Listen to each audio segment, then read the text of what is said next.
Oi, Qual o nome dele mesmo, Janja? É Robson. Robson Salame. aqui é Robson Salame e hoje eu queria discutir um assunto muito sério com você. A crise climática nos revela que o único interesse que mantém a nossa sociedade operando é o do capital. Há controvérsias, camarada Rita. Há controvérsia. Eu queria falar de talaricagem. Que isso, Maputo? Vai discordar da Rita Von Hutt? Ah, é hoje que te cancelo, camarada. E cancelo com gosto, viu? Aliás, do pior tipo de talaricagem que existe, que é talaricagem de comunista. Calma, a Rita é uma querida, o nosso coletivo adora ela. E o vídeo que ela lançou no início desse ano foi um vídeo bombástico, um vídeo muito, mas muito bom, que eu aconselho muito a camaradada a assistir. Eu fiz logo no começo do ano uma análise desse vídeo. Eu acho que ficou interessante, mas eu tive que invisibilizar porque eu tô nesse modo de alerta máximo, né? Eu tô com 2 strikes de copyright no meu canal e se eu tomar um terceiro, eu perco definitivamente o canal. E como eu não estava usando esse método de filmar o conteúdo com um celular, eu baixava e usava, né? E essa coisa de baixar e usar é que te põe em risco máximo, né? Basta apertar um botão que uma pessoa monetizada pode dar um strike no canal de outra pessoa, se a tela for idêntica.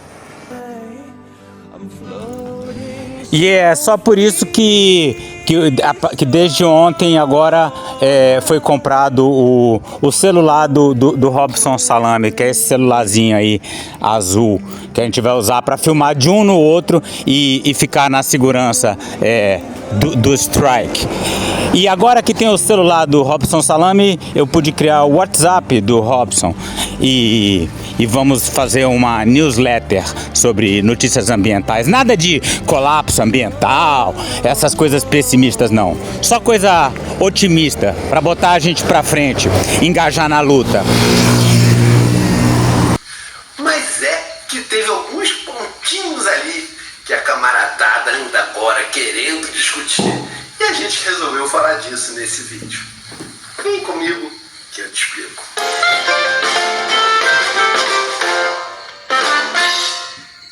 A camarada Rita Von Hutt do Tempero Drag começou... Como assim a camarada Rita Von Hutt? Eu não sabia que ela era sua camarada. Ela é sua camarada desde quando? Porque ela não me contou nada. Quer dizer, ela já era sua camarada quando ela era minha companheira? Será que foi por isso que nossa relação esfriou? Começou o ano com um vídeo bombástico, dando porrada na questão climática e arrebentando. Foi um vídeo maravilhoso. Mas teve uma camaradada que anda agora problematizando poucas questões que a Rita levantou ali. You talking to me? You talking to me? E que a gente aproveitou o programa de hoje para começar a dar um pitaco nessa história. E antes de começar, eu sugeri a camaradada para dar uma assistida lá no programa da Rita. Ali ela faz um panorama muito bom sobre o ano de 2025, mas principalmente sobre o ponto em que anda a questão climática. No entanto, teve 2 questõezinhas que andam fazendo burburinho numa camaradada de esquerda que eu vou... Well, who the hell else are you talking? You talking to me? Well, I'm the only one here. Who the fuck do you think you're talking to? Oh, yeah? Huh? Okay. Huh? Mostrar agora num pequeno trechinho que a gente tirou lá do vídeo. Crise climática seria percebido como um evento de cultura através das telas nas nossas mãos. A crise climática seria culturalmente percebida como uma série de vídeos apocalípticos em lugares acontecendo cada vez mais perto de você até que fosse você o celular gravando o evento apocalíptico. A Rita tá certa, mas a galera radical ligada à questão da ecologia e ambiental tá implicando com a camarada porque ela fala em crise climática. E crise pode dar uma ideia de que é um problema passageiro que vai ser resolvido e logo tudo segue de novo ao normal. Não, senhor. Isso não é implicância, não. Isso é uma discordância fundamental. É uma discordância fundamental que eu tenho com a Rita e com o Bruno também, como a gente vai ver ao longo desse vídeo. É uma diferença de fundo, não é apenas uma diferença semântica. Não é crise, é colapso, tá? Bruno até aceita o termo colapso, mas ele diz: nós estamos vivendo hoje um colapso. Hoje, né? Nós estamos vivendo hoje. Essa construção já mostra que a ideia do colapso não foi incorporada totalmente, né? Porque nós não vamos entrar no colapso, nós já estamos no colapso, tá? E não é hoje, daqui para frente é só colapso, até o fim. Quando, na verdade, o que a gente está vivendo hoje é um colapso climático. Vocês estão entendendo a diferença entre falar o que estamos vivendo hoje é o colapso climático e dizer nós já estamos vivendo o colapso climático? Puta cara chato, só fala em colapso, é fim do mundo, é desgraça. Como é que você vai querer engajar a galera assim? Percebe, cara, isso desmobiliza. Negativo, eu não acho que desmobiliza, não. Eu, por exemplo, eu sou colapsista e tô aqui num trabalho de reflorestamento da beira do Rio Xingu. Olha que beleza aqui, olha. Aqui plantamos essa pequena imbaúba, muito linda. Ali um ingazeiro, jatobá do lago, aí ó. Só coisa nativa. Aí, Ricardo Cardim, esse você ia gostar. E aí, tem duas ideias em relação ao colapso climático que a gente gostaria de reforçar nesse vídeo aqui do Marcos Comenta. A primeira é que tem uma galera, uma camaradada desavisada, achando que o ser humano é o problema do mundo e que ele destruiu tudo, toda a natureza. Pois então, aí eu já começo a discordar dessa divisão, né? Porque ele vai dizer, o problema do mundo é o ser humano ou é o capitalismo? Eu não acho que o ser humano é o problema do mundo, né? Eu acho que o ser humano é a maravilha do mundo, é a glória do mundo, sabe? Um mundo sem seres humanos para apreciar, de que adianta, né? Não sou anti-ser humano, mas eu também sei que não é uma... O capitalismo foi fundamental para acelerar, para nos jogar tão rapidamente nesse buraco, mas o comunismo soviético, o socialismo não é necessariamente superior a... Não é a superação por outro modelo produtivo que vai nos salvar do colapso climático. Até o ponto que nós estamos agora. Entretanto, isso não corresponde à realidade. O ser humano, desde os Australopithecus, se a gente pegar o primeiro indivíduo da espécie Homo, tem cerca de 5 milhões de anos. Não, Bruno, 5 milhões de anos, o primeiro Homo? Não. Eu estudei muito isso na graduação, eu fui daquele laboratório do professor Walter Neves, né? Então eu conhecia bem essas datas, alguma coisa mudou, mas assim, Homo erectus, 2 milhões de anos, né? 5 milhões de anos ainda eram os australopitecos. Dependendo do paleontólogo, algo entre 5 a 2 milhões, 3 milhões de anos. E a nossa espécie, a Homo sapiens, tem algo próximo aos seus 100 mil anos. E a nossa subespécie, nós que construímos a cultura humana, construímos a cultura tal qual a conhecemos, temos algo próximo a 50 mil anos, quando a gente teve um salto qualitativo e começamos a criar um pensamento metafísico. É mais ou menos isso, mas esse salto qualitativo que é a questão, né? Eu acho que foi mais quantitativo, né? Mas vamos lá, vamos ver onde é que isso vai chegar. Mas o que importa gente dessa história toda é que a humanidade, dependendo do ponto que você pegar, a humanidade tem entre 50 mil a 5 milhões de anos. E o problema climático, as questões ambientais, não existiram desde sempre. Esse tipo de naturalização é uma forma que a nossa sociedade tem de esconder o verdadeiro problema da questão. E aqui eu vou pedir para o camarada lá da internet colocar em algum lugar aqui do card, talvez na tela inteira, uma foto da questão da temperatura, que é um dos problemas climáticos que vai levar ao colapso.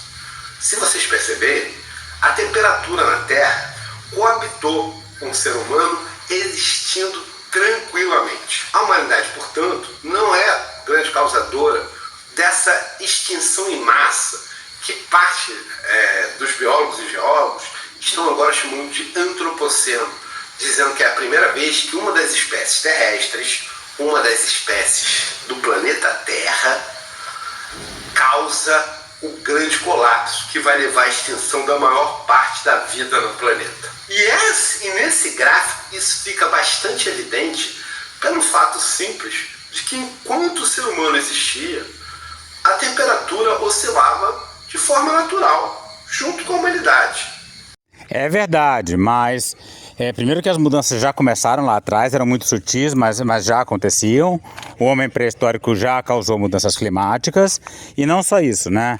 Aqui na América do Sul, por exemplo, a gente causou uma extinção em massa de mamíferos de grande porte que não foi nada desprezível ecologicamente, né? Então isso que você está falando bacana, porque o que aconteceu desde a Revolução Industrial não tem precedentes, mas a preguiça gigante, o gliptodonte, eles não concordariam totalmente com você. O grande ponto de inflexão, o ponto de virada, que aqui no gráfico estabelece como uma reta para cima, uma reta abrupta, uma reta totalmente vertical, é justamente o nascimento do capitalismo, o nascimento da Revolução Industrial e do capitalismo, que a partir daquele momento começa a conduzir o planeta para o fim. Nascimento do capitalismo, nunca tinha ouvido esse termo assim, dessa forma, nascimento. O capitalismo se desenvolve, mas a partir de condições pré-capitalistas, né? Como, por exemplo, o mercantilismo. Então, em 1500, quando os portugueses estavam chegando aqui e já atacando os índios, e isso aí já era uma pré-condição para o capitalismo. Então, é o capitalismo e, portanto, o capital quem tem conduzido o planeta para o extermínio. Os cientistas... Então, é o capitalismo que tem conduzido, mas simplesmente porque o capitalismo venceu o comunismo na Guerra Fria.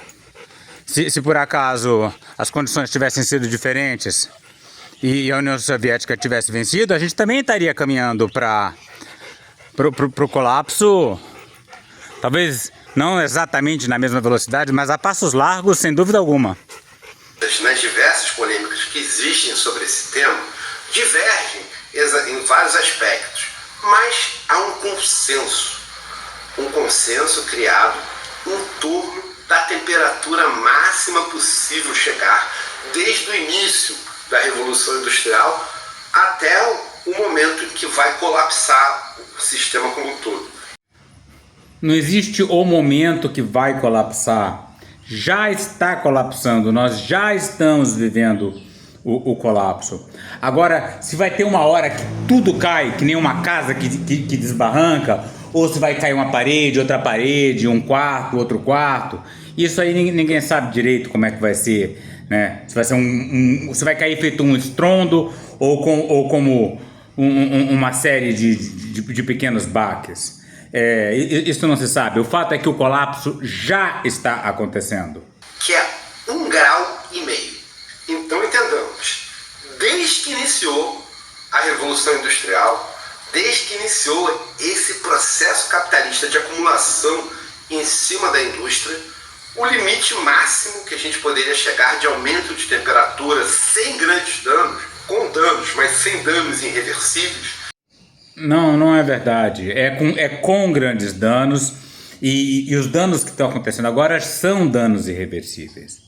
Tá? Esse negócio de 1,5 grau foi uma decisão. Chegaram lá e falaram, vamos tentar manter 1,5 grau. Por isso que agora eles estão, não deu 1,5 grau, então agora é 2. Né? Aí então agora vamos fazer os esforços para 3. Mas não tem a menor... Ninguém vislumbra nenhuma possibilidade de parar essa subida. Tá? Então 1,5 grau não era considerado seguro. 1,5 grau foi uma meta que colocaram, porque tinha que colocar uma meta qualquer, numérica. Era 1,5 grau acima do que era quando a Revolução Industrial se colocou em pauta. E desde a década de 50, ali meados do século XX, logo depois da Segunda Guerra Mundial, ficou evidente que a temperatura estava aumentando continuamente numa forma exponencial e que isso poderia se tornar um problema. Demorou.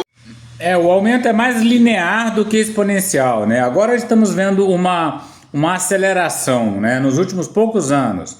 Então não se sabe bem o formato da curva, mas é um aumento contínuo. Ali umas 3 décadas para se pensar o que poderia ser feito para evitar isso. E a última década do século XX, os anos 90, iniciou com os cientistas e com o capital preocupados em criar soluções para o problema. Evitar que o processo chegasse até o ponto da irreversibilidade e aí seria o fim, a extinção de toda a vida na Terra. Não é a extinção de toda a vida na Terra. Talvez a extinção da espécie humana, né? Um evento de extinção em massa, né? Mas a vida segue, a vida já passou por vários eventos de extinção em massa e o consenso é de que ela deve se recuperar. Inclusive a espécie humana. Foi nesse contexto que o Brasil, especificamente o Rio de Janeiro, sediou a Eco 92, onde as grandes potências do mundo se reuniram para discutir a questão de forma clara e começar a apontar caminhos que evitassem o extermínio. Ali, naquele momento, o capital ainda tentava ver saídas dentro do capitalismo. E um dos pensamentos que se tem... Tentava e tenta ainda, né? Pelo menos fala que tenta, né? O capitalismo nunca vai falar, não deu pra mim. Foi de transformar a questão ambiental numa mercadoria. Colocar o fetiche da mercadoria na questão ambiental e com isso conseguir acumular mais valia na mão de cada vez menos pessoas. O projeto parecia até possível e graças a isso foi feito o protocolo de Kyoto. Eu vou pedir para o camarada da internet, o camarada que faz edição do vídeo, colocar aí aqui em algum lugar da nossa tela o ano em que ele foi feito. Como vocês podem ver em algum lugar dessa tela, peguei a referência bandida. Olha só, cachorra. Ainda ali na década de 90, o capital colocou como um paradigma para ele transformar a questão ambiental numa questão de mercadoria, para botar o fetiche da mercadoria na questão ambiental e tentar resolver dentro do sistema capitalista o problema que estava avançando em passos largos para a destruição total. E então os Estados Unidos, junto com os grandes países capitalistas, tomaram a decisão de não seguir a risco o protocolo, de levar a humanidade para o extermínio a passos cada vez mais rápidos. Eu não sei como é que você vai definir a China, se a China é um capitalismo de Estado, sei lá, eu não entro nessas discussões. Mas não foram os países capitalistas, foram os países, né? O protocolo de Kyoto nunca foi respeitado, nunca foi levado a sério, né? Ele é toothless, ele é desdentado, né? Ele não previa sanções. Então, nunca houve esperança séria nisso. Mas mesmo que você fale assim, não, vamos pegar o país mais social, Cuba, que todo mundo adora Cuba. Vai ver a situação ambiental de Cuba, vai ver as florestas de Cuba, como é que estão. Então, a questão vai além dos limites do capitalismo. E a razão deles fazerem isso é uma razão bastante simples. É que hoje, para todos, está evidente que a única forma de impedir o colapso ambiental... Não, eu já paro logo, antes dele terminar. Não existe como impedir o colapso ambiental. É impossível, tá? Então não existe a forma de impedir o colapso ambiental. O colapso está posto, ele vai acontecer, ele já está acontecendo. É irreversível. A única forma de impedir o extermínio da vida na Terra, a única forma de impedir o extermínio da humanidade é superando o capitalismo. Como assim superando o capitalismo? Eu não entendo o que isso significa. A gente está vivendo o colapso climático, vai ter o colapso da civilização junto. E o capitalismo vai se superar. Ele mesmo vai se superar. Porque ele vai colapsar. E a gente vai cair numa idade da pedra. Né? Não é um socialismo tecnológico que vai superar o capitalismo. Ele vai colapsar junto com tudo. Então ele vai se superar sozinho. Porque ele que vai causar o colapso. Num prazo extremamente curto. Quanto mais curto for esse prazo, maiores são as chances de sobrevivência. E é justo nesse ponto que a camaradada tem uma polêmica, uma divergência que foi expressa, muito bem expressa, ali no vídeo da Rita, quando ela fala em crise climática e não em colapso ambiental ou colapso climático, que é o termo mais correto para o momento exato em que a gente vive. E essa questão... Tá, não é para o momento exato que a gente vive, é para tudo que a gente vai viver daqui para frente. Você tá entendendo? Eu não tô querendo ser chato, ele pega no pé de cada palavra, mas não é. Porque quando você fala o momento exato, dá a impressão de que esse momento é colapso. Dali para frente pode ser outra coisa que não seja colapso, né? Então a gente entrou no colapso. Então, foi muito bem colocada e exemplificada pelo camarada Ivan, no debate que a gente fez, na live que a gente fez, na última quarta-feira, dia 5 de fevereiro. Olha eu aí no meio, que legal. Foi uma live super bacana. Não, gostei muito.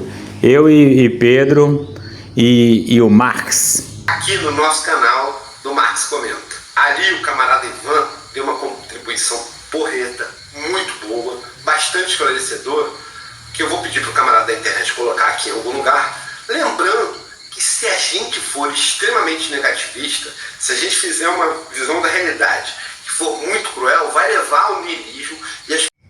Não é verdade, Bruno, não é verdade. Eu sou colapsista, mas eu não sou niilista. Aqui, olha, tá vendo essa floresta aqui, olha, na frente da minha casa? Ela não existia. Isso aqui é o terreno fora da minha casa. Minha casa é só até aquela cerca ali, tá vendo aqui a cerca, ó?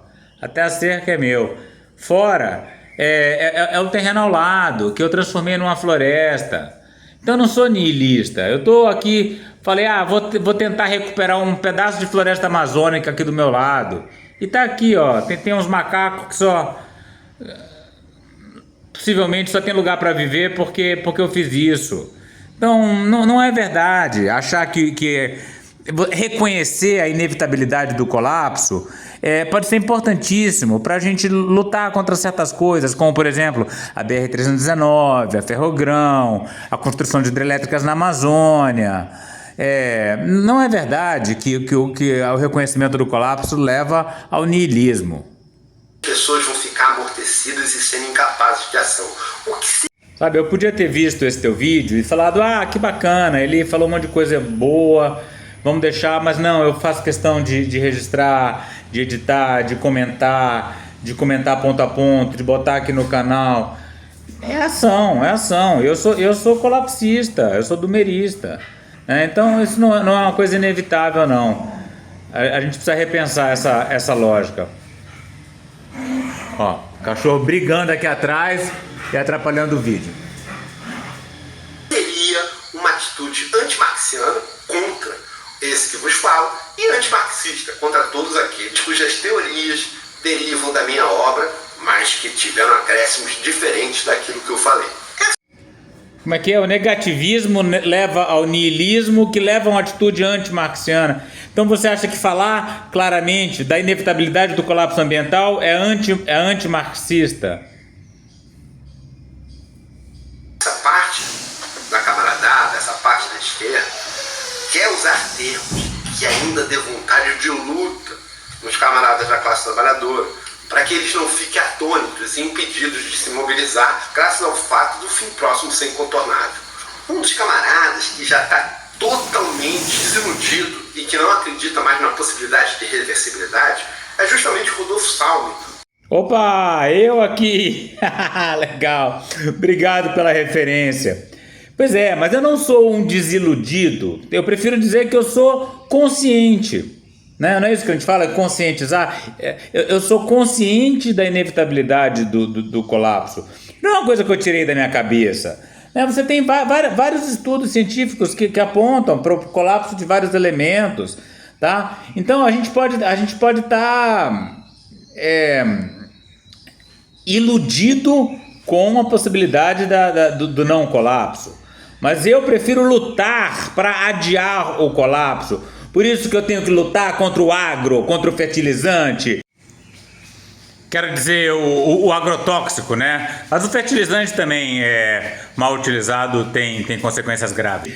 Lutar pela reforma agrária, lutar contra a pavimentação da BR-319, lutar contra a ferrogrão, lutar contra a exploração de petróleo na foz do Amazonas, lutar contra as hidrelétricas no Tapajós, que inclusive fazem parte desse plano de transição energética de quem quer evitar o colapso construindo hidrelétricas na Amazônia. Tá? Então tem luta pra cacete aí, né? O camarada biólogo que a gente recebeu na live de quarta-feira. Pro Salme, o fim do mundo é inevitável. Não, eu não falo em fim do mundo, eu falo em colapso climático, colapso da civilização e possível extinção da espécie humana. O mundo continua. Tudo que podemos fazer é ou tornar ele menos sofrível ou estender ele um pouco, tornar ele um pouco, jogar ele um pouquinho para frente. Isso, adiá-lo, né? Adiar. Nesse sentido utilizado aí pelo Ailton Krenak no livro dele, né? Ideias para adiar o fim do mundo. Eu não falo em fim do mundo, mas falo em adiar. Que o fim do mundo é incontornável, todos nós sabemos. Porque o próprio Sol e a planeta Terra tem no máximo mais 4 bilhões de anos pela frente. Ah não, negócio de 4 bilhões de anos, não. Tá, isso sim é o fim do mundo, sei lá, essa pedra vai ser chamuscada, mas isso não tem nada a ver. Não. Depois disso, não haverá como sobreviver no nosso sistema. Mas é evidente que há uma grande diferença entre a gente pensar com uma margem de 4 bilhões de anos à frente ou a gente pensar com uma margem de mais 50, 60, 100 anos, na visão mais otimista. Mas 50, 60 para quê? Para extinção da espécie humana? Ou para começar a diminuir o contingente populacional humano, para as pessoas começarem a morrer aos milhões, para começar a morrer mais do que nascer? Não sei. Tem gente que fala agora em meados do século, a gente já deve estar chegando num tamanho máximo e a partir daí já começa a ter um declínio populacional. Agora, pro último ser humano sobre a Terra morrer, sei lá, é difícil falar, né? Eu diria que poderia levar alguns séculos ainda, né? Vai longa diferença entre essas duas avaliações. E a gente, pensando no processo como nós estamos andando agora, tudo indica que vai ser menos de 100 anos que a humanidade vai ter ainda para viver, quiçá 50 anos. E eu digo isso por algumas questões. A primeira delas é que no ano de 2025 nós atingimos o limite considerado seguro pelos cientistas lá. Como assim considerado seguro? Você não está vendo a Amazônia queimando, sopa de carro na Europa, incêndio nos Estados Unidos? Como é que isso pode ser chamado de seguro? Não tem nada de seguro em 1,5 graus. Desde a década de 50, tinham como temperatura máxima se chegar além do que era no início da Revolução Industrial. E esse limite era 1,5 graus. E no ano de 2025, já o planeta Terra teve exatamente 1,5 graus acima do que era no início da Revolução Industrial. Essa temperatura, na pior das expectativas dos cientistas lá, que vem lá desde 92, estudando, monitorando e acompanhando a questão, era esperada somente para 1930. Nos antecipamos, portanto, em 6 anos nesse momento crítico. Mas mesmo a ECO 92 e mesmo o protocolo de Kyoto já não trabalhavam dentro da margem de segurança. Não se achava que era possível conseguir se manter em 1,5 graus acima. o limite que eles estabeleceram, mesmo sabendo que já ia levar para o colapso climático, foi 2 graus. E 2 graus era esperado na década de 50. Mas esse ano de 2025 já tivemos uma temperatura 1,75 acima do que era no início da Revolução Industrial. E cada décimo equivale a muitas catástrofes. Mas não se apavorem tanto ainda. O fato de nesse ano a gente ter chegado a 1,75 acima do que era antes da Revolução Industrial não significa que já estejamos nesse patamar. Os cientistas trabalham para poder chegar e definir que a temperatura do planeta aumentou um limite de tempo um pouco extenso. Teria que ser um ano a 1,75 para a gente consolidar de que a temperatura da Terra, do planeta Terra, está 1,75 maior. E por enquanto, vamos ainda trabalhar com a perspectiva de que tem uma chance de ter sido algo pontual e não necessariamente a tendência do planeta embora. Como assim não necessariamente a tendência? É claro que é a tendência. Existe um cálculo mais complexo para dizer que a gente já cruzou o limite de 1,75, mas não se apavorem por causa disso. Não se apavorem. Não tem que se apavorar, porque para que se apavorar? Né? A gente se apavora com a nossa morte iminente?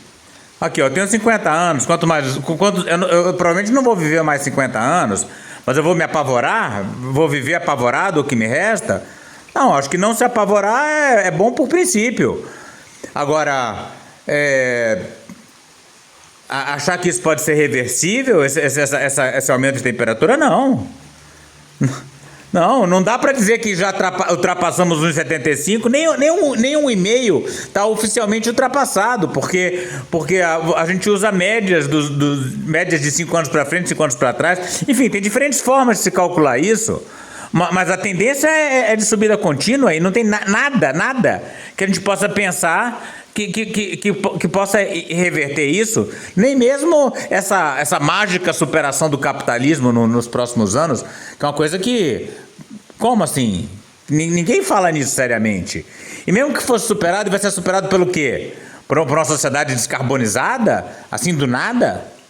Na última década, todos os anos tenham tido uma certa irreversibilidade. Temos atingido sempre a maior temperatura de todos os tempos sem conseguir retroceder ao que era no ano anterior. Tá legal, Babu, mas afinal, qual é a polêmica com o vídeo da Rita? Eu assisti e não vi nada nele diferente disso que tu falou. A primeira polêmica é semântica, camarada. Não é uma crise, é um colapso climático. Não estamos passando por dificuldades que vão ser superadas. Nós estamos caminhando para o fim de tudo. Sei lá se é semântica ou não, né? Mas, por exemplo, fim de tudo, não é o fim de tudo, né? Um evento, você pode chamar de evento de extinção em massa, você pode chamar de colapso ambiental, você pode chamar de colapso da civilização, mas não dá para chamar de fim de tudo, né? A Terra já passou por processos de extinção em massa e estamos nos afundando em mais um. Não é fim de tudo, a gente tem que definir os termos. O termo é colapso, o termo não é fim de tudo. Isso é um problema grave. E o camarada Ivan está preocupado em contar isso para a camaradada que está nos assistindo, porque ele teme que a camaradada fique apavorada e não faça nada. Entre em pânico, fique em estado de choque e impossibilitada de agir, já que o fim é inevitável. Mas perceba, camarada Ivan, que dentro da filosofia da praxis, dentro da teoria marxista, dentro da teoria marxiana, não há como a gente trabalhar com engodo, com ofuscar a verdade. A gente precisa trabalhar com o real e, em cima do real, tirar atitudes. Então, de fato, caminhando dentro do capitalismo, se nós permanecermos dentro desse modo de produção, estaremos num prazo otimista de 100 anos extintos. Muito possivelmente, o tempo será mais curto que esse. Mas isso não significa que não há saída, que o fim é inevitável. Há saída, só que a saída é extremamente difícil. Ela consiste em superar o capitalismo em todos os países do globo num prazo muito curto de tempo. Um dos cientistas bastante atuante no Brasil sobre esse tema é o camarada Luiz Marx, que inclusive foi citado lá no vídeo da Rita, numa excelente entrevista que ele deu no Joio e no Trigo e que nós aqui também vamos deixar na descrição desse vídeo. Mas tem uma outra mais correta ainda do que a que ele deu no Joio do Trigo, que foi a aula que ele deu no grupo de estudos Ecologia e Marxismo do camarada Renato Sim. Ela aconteceu. Sim, eu participo, eu assisti a palestra do Luiz Marques no canal do 5 e foi maravilhosa, foi uma aula incrível, viu? Eu fiquei muito bem impressionado, né? Eu ainda não tinha ouvido ele falar e é uma pessoa que fala assim com muita familiaridade de processos sociais, históricos e ao mesmo tempo de processos físico-químicos, atmosféricos, né? Então ele transita nesses dois campos que são fundamentais para esse estudo da mudança climática. Excelente.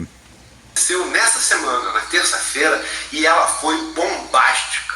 Infelizmente, o camarada 5 ainda não disponibilizou ela no YouTube, então a gente não tem como botar ela na descrição. Mas o grupo de estudos dele, para quem quiser entrar, tem ela gravada e disponível lá dentro do site. Nós sugerimos bastante a camaradada que puder entrar lá. Com qualquer contribuição, se não me engano, o camarada 5 já coloca dentro do grupo de estudos e aí você já tem acesso ao material. Vamos deixar aqui na descrição também o link para o grupo de estudos Ecologia e Marxismo. E uma das grandes vontades que nós aqui do canal temos é de trazer o Luiz Marx para a próxima live do nosso programa. Não sei se vamos conseguir e vou pedir para a camaradada colocar lá no comentariado se vocês são afim de ver o Luiz Marques aqui numa live com a gente para explicar as dúvidas que quem assistir esse vídeo por leitura possa ainda ter. Excelente ideia entrevistá-lo no Marx Comenta. Já está aí a minha opinião. E quem falar o contrário vai tomar porrada, porque é uma pessoa fundamental. Mas o Luiz Marques, que acompanha bastante esse tempo, ele fez um livro muito importante que se chama Capitalismo e Colapso Ambiental, que é uma referência para a gente entender a questão climática, e ele fez um outro livro chamado O Decênio Decisivo. Então, como eu disse, eu gostei muito da fala do Luiz Marques, eu acho que os livros dele devem ser excelentes. Agora, essa coisa do decênio decisivo, ela é complicada, porque sempre o momento, a gente sempre fala que esse momento é decisivo, né? É uma forma de organizar a ação, né? Mas o colapso está posto, né? Foi o professor Elliot Jacobson, né, que é um colapsista importante americano, perguntaram para ele quando que ficou definido que não tinha mais jeito, né? Ele falou ali, naquele momento que a gente aprendeu a queimar petróleo, né? Ali, a partir daquele momento, nosso destino estava selado, né? Então esse negócio de decênio decisivo é bom para engajar, mas é muito falso, porque a década de 90 era decisiva, os 2000, 2010, agora a gente diz que essa aqui é decisiva. Já reparou que a decisiva é sempre aquela que a gente tá? Porque a gente nunca fala, não, a decisiva é a de 50. Não, pra que adianta falar isso? Ninguém vai falar nada. Não, a decisiva já passou. Não, também não pode falar isso porque a gente quer criar ação. Então fica com essa história de que a gente está na década decisiva. Não é, a gente tem sempre que lutar pra adiar. Como que vai lutar? Que tal falar sobre a porra da BR-319? Né? Que tal falar da Ferrogrão? Você sabe o que é a Ferrogrão? Você sabe o que ela vai fazer com a bacia do Xingu e do Tapajós? Você está acompanhando a retirada dos garimpeiros da terra indígena Yanomami? Ou você está falando, não, eu tô tranquilo, porque o presidente é o Lula, a ministra é a Marina Silva, tem a Sônia Guajajara, então tudo que precisa ser feito para tirar o garimpeiro da terra Yanomami já está sendo feito, eu estou de boa. Não, tem muita coisa para ser feita, tem muita luta para ser lutada para adiar essa porra desse colapso, pra gente viver melhor na década de 2030, de 2040, tá? Meu filho talvez na década de 2050. Luiz Marques acredita que desde o lançamento desse livro, tínhamos ainda um período de 10 anos para superar o capitalismo no mundo e conseguir reverter o problema. Não ia ser uma reversão fácil, mas ainda assim, uma reversão possível. O Luiz Marques fala em reversão. Reversão? Não creio. Não creio que ele fale em reversão. Pelo menos aquela pessoa que fez aquela palestra magnífica ali no grupo dos 5 não falaria em reversão. A notícia é que já se passaram passaram 5 anos desde que esse livro foi lançado. A boa notícia é que ainda temos pela frente 5 anos se quisermos mudar essa trajetória. Tá vendo? Por isso que não pode pegar esses títulos e levar ao pé da letra. Ele quis dizer que era um momento chave. Mas não é que tinha 10 anos mesmo, a partir do dia que ele publicou o livro. Ah, perdemos 5, mas ainda tem 5 anos para salvar. Porra, 5 anos, a gente tá em 2025, até 2030, né? Então, esses próximos 5 anos a gente tem que superar o capitalismo. Não é assim que funcionam as coisas, gente. Eu não sei nem como criticar uma observação dessa. Ou seja, dentro dos próximos 5 anos, se formos capazes de acabar com o capitalismo, ainda podemos manter a vida, o planeta e nossa existência de forma digna. Camaradada, se você seguiu a gente até aqui, para alguma coisa esse vídeo lhe foi útil. Então vocês já sabem, né? Sigam a gente nas nossas redes, se inscreve no canal se ainda não for inscrito, ativa o sininho e dá aquele joinha, aquela curtida, porque isso ajuda bastante a distribuir material para os outros camaradas que ainda não viram. Sim, claro. Inscreva-se no canal do Marcos Comenta, no meu também, Rodolfo Salme, no Abi Ayala, no Ricardo Porto, na Marcela, de Ótima Perplexa, enfim. Além disso, a gente está nessa rede daqui e sugiro bastante a todos os camaradas que nos assistem a entrarem nela, porque lá a gente vai manter vocês atualizados sobre todos os nossos lançamentos, mas sobretudo também vamos poder passar para vocês informações caso qualquer um dos nossos canais seja derrubado pelo capital. Isso é muito importante porque o capital derruba mesmo. Eu tô aqui por um fio, né? E a gente tem que... o grande desafio é quando o canal cai, você encontrar as pessoas que gostavam do seu canal para continuarem acompanhando, né? Então a gente tem que diversificar as redes, a gente tem que se apoiar, a gente tem que denunciar aquele que derruba o canal dos outros e... enfim, se ajudar, porque a luta é árdua.